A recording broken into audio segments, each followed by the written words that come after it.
Hello guys, welcome back to the channel. So this is our second video on quadratics. Okay, the first topic in A-level mathematics. Okay, now I need you to pay attention to two things. Okay, normally when we see a quadratic, it's of the form ax squared plus bx plus c. All right, now depending on the a, all right, if a is positive, then that means that we expect our quadratic curve to look like that. If a is negative, then we expect the quadratic curve to look like an n. All right, now having these two things in mind will make this part very easy. Now if you took add maths, it's basically the same thing that you did.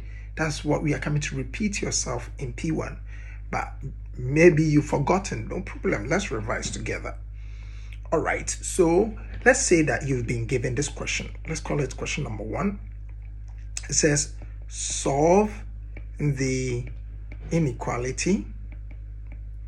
Solve the inequality. We have x squared minus 3x minus 4 is greater or equal to 0.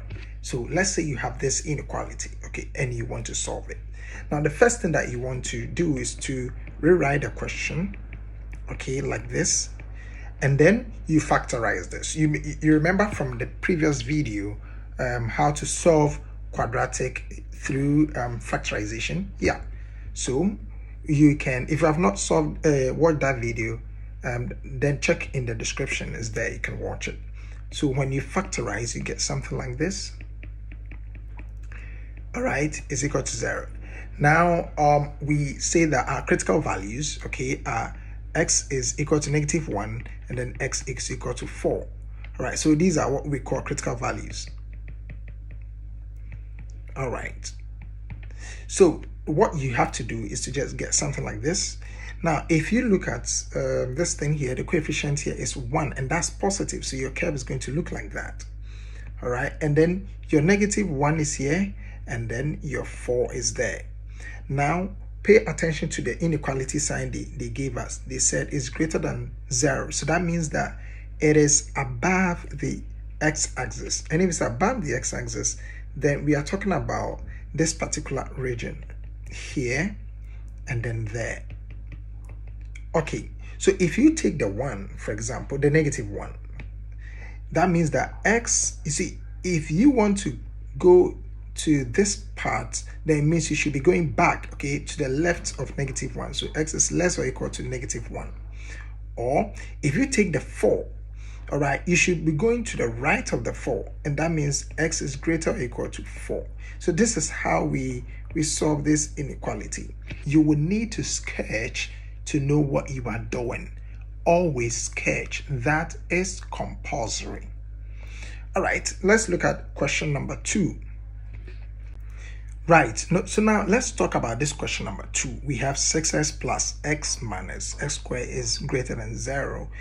Now, I don't like what I'm seeing. So what I'm going to do is that everything here, I'm going to bring it here, right? And then take this 0 to the other side. So that means that I'm going to have 0 is greater than, I have x squared minus x minus 6, okay? So in other words, if I'm reading it from this side, I'll say everything here is less than 0. So that's how I'm going to write it. So x squared minus x minus 6 is less than 0.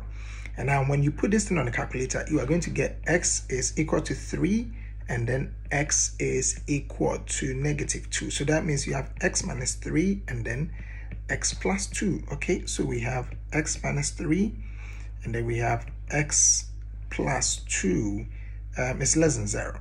All right, and the next thing that you want to write is to get your critical values, and your critical values are x equals 3 or x equals -2. So you draw your x-axis and then you look at the coefficients here. Now the coefficient here is +1, so it's going to be like a U-shaped, and then you have -2 here and you have +3 there. All right, so now if you look at the inequality here, you see, even though the inequality was greater than, because of how I rearranged it, now I'm working with an inequality that says less than. So if it's less than, then that means everything that is below the x-axis. And if it is below the x-axis, then we can say that that region is in between -2 and 3. So that's how we solve this particular question. All right, now let's look at our third example. Right, this third example is pretty simple, straightforward. Example 3, we have x plus 5, and then we have 2x plus 1 is less or equal to 0. All right, so we have something like this. All that you have to do is to find your critical values. Okay, so for critical values, x is equal to -5, and then you have 2x plus 1 is equal to 0, so you have x equals -1/2. All right, and now this is what I want you to do. Should you expand, okay, you realize that x times 2x will give you 2x squared, and that 2x squared is positive, so your curve is a U-shaped curve. Okay, so we draw it. We have -5 here, and then we have -½ there. Okay, so they said it is below the x-axis. Okay, so because they said it's less than 0, so if it is below the x-axis, then we are talking about this region, and that region is basically -5 is less or equal to x, which is less or equal to -½ okay, and then you have it down like that nicely. Okay, now let's solve one more question and then call it a day on this one. So this is a very pretty much let's say a simple, straightforward question that normally comes in our exam. Okay, so we should know how to create questions like this.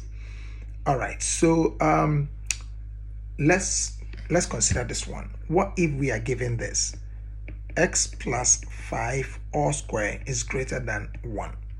How would you go about it? Well, same thing, same. Just expand it. You get x squared plus 10x and plus 25 is greater than 1.